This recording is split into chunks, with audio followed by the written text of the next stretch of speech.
আর তখন সেখানে চিকিৎসক বলে যে তাওজির গুরুত্বপূর্ণ অঙ্গ আহত হয়েছে, কিন্তু তারপরও সে শ্বাস নিচ্ছে, কারণ তাওজি আগেই ওষুধ খেয়েছিল আর এটার জন্য তার রক্ত প্রবাহ আসতে চলছিল, আর যার কারণে তার গুরুত্বপূর্ণ অঙ্গ আহত হলেও সে এখনো শ্বাস নিচ্ছে। আর এরপর আমরা দেখতে পাই লিনি ইংকে কফিনে রেখে দিচ্ছিল আর তার হাতে তার তলোয়ারটি ধরিয়ে দেয়, আর সে তাকে বলে যে এটি তোমার তলোয়ার। আর তখন সে ইংয়ের স্মৃতি মনে করতে থাকে যে কিভাবে সে তার সাথে যুদ্ধ করেছিল। আর এই দৃশ্যটি এত পরিমাণের ইমোশনাল ছিল যেটা আমি তোমাদের বলে বোঝাতে পারবো না। তাই আমার অনুরোধ থাকলো যে এই এপিসোডটি তোমরা অরিজিনাল ভাষায় অবশ্যই দেখো। তবে আমি এমন ভাবে এক্সপ্লেন করার চেষ্টা করতেছি যেটাতে তোমরা মনে করো যে এটা তোমরা অরিজিনাল ড্রামায় দেখতেছো।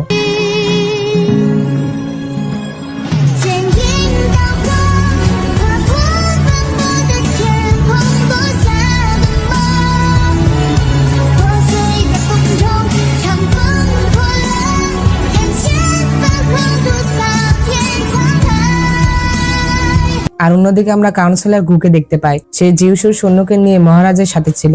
আসলে এই কাউন্সিলর গু মহারাজকে এটা বুঝিয়েছিল যে তার তো কোনো সৈন্য নেই, যার কারণে সে তাকে কিছু সৈন্য দিবে, কিন্তু লিনির বাবা এটা জানতো না যে সেই সৈন্যগুলো জিউসের সৈন্য ছিল। আর তখন কাউন্সিলর গু লিনির বাবাকে বলে যে যদি লিনি আপনার সাথে বিদ্রোহ করতে আসে তাহলে আপনি চিন্তা করবেন না, আমি আপনাকে বাঁচাবো। আর তখন লিনির বাবার সৈন্য এসে তাকে খবর দেয় যে লিনি ইং এর কফিন নিয়ে এখানে আসছে। আর এরপর আমরা দেখতে পাই যে লিনি সেখানে চলে আসে, আর সে সেখানে এসে কাউন্সিলর গুকে বলে যে আপনি তো সব থেকে বেশি বড় বিশ্বাসঘাতক। আর এরপরে কাউন্সিলর গু তার উপরে আক্রমণ করতে বলে। আর তখন লিনি সেই সৈন্যটিকে মেরে তার বাবাকে বলে যে দেখো এর ঘাড়ে জিউসুর চিহ্ন রয়েছে, তুমি কি এখনো বুঝতে পারছো না যে এরা কার সৈন্য? আর তখন জিউসুর সৈন্য লিনির বাবার গলায় তলোয়ার ধরে। আর তখন লিনির বাবা বুঝতে পারে যে কাউন্সিলর গু বিশ্বাসঘাতকতা করেছে। এরপর আমরা দেখতে পাই তাদের মধ্যে ফাইট শুরু হয়ে যায়, আর এক পর্যায়ে একটি সৈন্য লিনিকে একেবারে মারতেই যাবে, আর তখনই আমরা দেখতে পাই যে ইং জীবিত হয়ে যায়। আর আশ্চর্যজনক হলেও এটা সত্য যে ইং জীবিত হয়ে গিয়েছিল।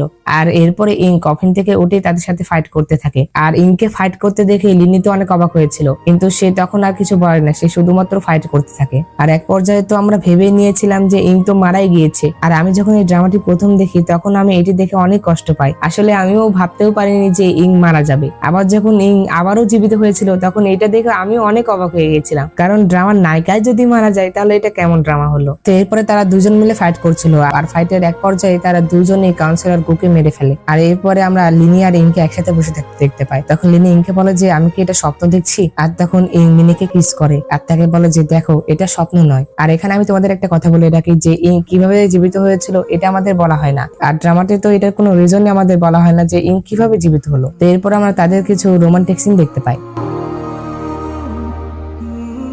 অন্যদিকে আমরা লিনি বাবাকে দেখতে পাই, তিনি তার ভুল বুঝতে পেরেছিলেন, আর তিনি এটা বুঝতে পেরেছিলেন যে তার ছেলে কত ভালো। আর তখন লিনি বাবা বলে যে